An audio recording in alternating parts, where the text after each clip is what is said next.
दोस्तों राधे राधे। यह कहानी हमें बताती है कि अगर मन में भगवान के प्रति सच्ची श्रद्धा हो तो भगवान को अपने भक्त से मिलने जरूर आना ही पड़ता है। यह कहानी है एक छोटी सी लड़की गौरी की, जो कि मथुरा के पास एक छोटे से गांव में रहती थी।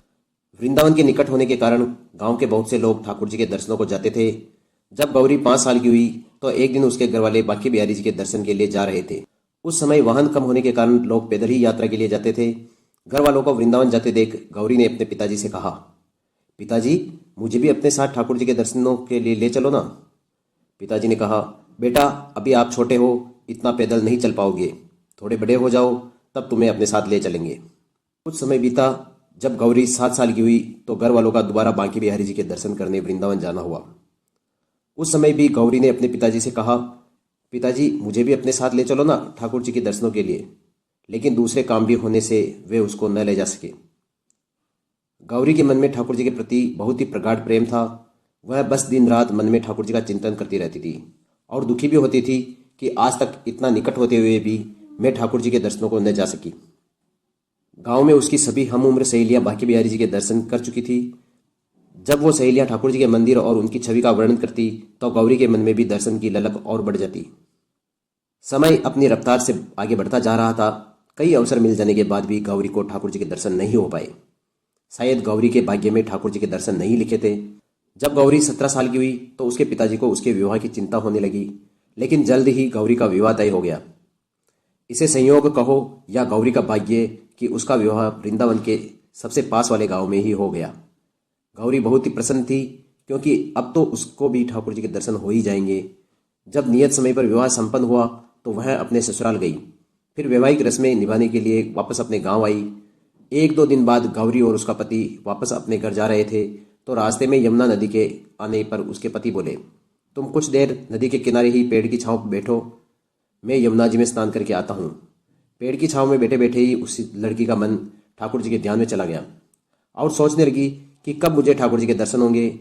ससुराल निकट ही होने के कारण गौरी ने लंबा घूंघट निकाल रखा था और वह बैठी बैठी विचार करने लगी, देखो ठाकुर जी की मुझ दासी पर कितनी कृपा है। बचपन से मैं जिनका भजन कर रही हूँ और बचपन से मैं जिनके दर्शन के लिए लालायित थी, उनकी कृपा से अब मेरा विवाह श्रीधाम वृंदावन में ही हो गया है। मैं इतने सालों से ठाकुर जी को अपना मानती हूँ, पर अब तक उनसे किसी भी प्रकार का कोई रिश्ता नहीं बना रखा है। फिर मन ही मन सोचने लगी, ठाकुर जी की उम्र क्या हो सकती है। मेरे हिसाब से लगभग मेरी ही उम्र यानी 17 वर्ष के लगभग ही होंगे और मेरे पतिदेव 21 वर्ष के हैं। मतलब ठाकुर जी तो मेरे पति से छोटे ही होंगे, इसलिए वो मेरे पति के छोटे भाई की तरह हुए, यानी कि मेरे देवर की तरह। बस अब क्या था, गौरी ने आज से ही और अभी से ही ठाकुर जी को देवर की तरह मान लिया। अब तो ठाकुर जी को देवर मानकर गौरी बहुत प्रसन्न हुई और मन ही मन उनसे कहने लगी, ठाकुर जी आज से मैं आपकी भाभी और आप मेरे देवर हो गए हो। पर उसी पल वापस दुखी मन से सोचने लगी कि न जाने वो पल कब आएगा जब आप मुझे भाभी भाभी कहकर पुकारोगे। जब वो गौरी ये सब सोच ही रही थी, तभी एक किशोर अवस्था का सांवला सा लड़का दौड़ता हुआ उधर आया और कहने लगा, भाभी आओ भाभी। आवाज कान में पड़ते ही गौरी अपने भाव से बाहर आई और सोचने लगी, वृंदावन में तो मैं बिल्कुल नहीं हूँ और ना ही कोई मुझे जानता है, तो फिर ये भाभी कहकर कौन बुला रहा है। गौरी वृंदावन में नहीं थी और गांव में कोई बड़ा बुजुर्ग ना देख ले और कोई बदनामी ना हो जाए, यही सोचकर उसने घूंघट और बड़ा कर दिया। वह लड़का बार बार भाभी भाभी कह रहा था, लेकिन गौरी उत्तर ही नहीं दे रही थी। लड़का उसके और पास आया और बोला, भाभी ओ भाभी, नेक सा अपना चेहरा तो दिखाई दे। अब वह गौरी सोचने लगी, अरे ये लड़का तो बहुत ही जिद कर रहा है, इसलिए उसने और कस के अपना घूंघट पकड़ लिया कि कहीं ये लड़का घूंघट उठाकर देख ना ले। अब उस लड़के ने कहा, भाभी आपने ये पर्दा क्यों कर रखा है, हम तो आपके देवर हैं। उस लड़की गौरी ने उस लड़के को एक नज़र देखा और कहा, हम आपको नहीं जानते हैं, इसलिए हम घूंघट नहीं हटाएंगे, और घूंघट को जोर से पकड़ लिया। तभी वह लड़का बोला, नहीं नहीं भाभी, हम आपको जानते हैं, आप उस पास के ही गांव के हो ना, वहाँ बस कुछ ही दूर में हमारा भी घर है। और बोला, अरे भाभी अब तो अपना चेहरा दिखाओ। अब वो गौरी बोली कि जब कह दिया ना कि हम आपको नहीं जानते और इनको पता चल गया तो बहुत मार पड़ेगी तुझे। तभी वो बालक बोला कि भाभी आप तो नाराज़ हो रही हो, देखो हम आपके इतने प्यारे देवर हैं और आपसे मिलने के लिए इतनी दूर तक आ गए और आप हो कि बात भी नहीं कर रही हो। आप ही बताओ कि भाभी, क्या आप हमसे मिलना नहीं चाहते थे? और इतना कहते ही उस लड़के ने जोर से गौरी का घूंघट खींच लिया और चेहरा देखकर भाग गया। गौरी बहुत गुस्सा हुई और थोड़ी देर में जब उसका पति आ गया तो उसने अपने पति को पूरी बात कह सुनाई। पति बोला, चिंता मत करो गौरी, वृंदावन इतना बड़ा तो है नहीं। कभी भी कहीं भी किसी भी गली में वो लड़का मिल गया तो हड्डी पसली एक कर दूंगा, जिससे वो फिर कभी भी किसी के साथ भी ऐसी हरकत नहीं कर सकेगा। तुम्हें जब भी और जहाँ भी वह लड़का दिखे तो मुझे ज़रूर बताना। ऐसी बातें करते हुए वो दोनों अपने घर चले गए।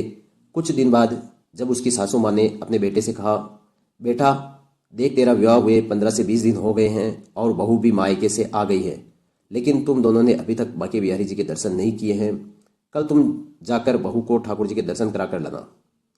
अगले दिन गौरी और उसका पति ठाकुर जी के दर्शन के लिए जाते हैं। मंदिर में बहुत भीड़ थी।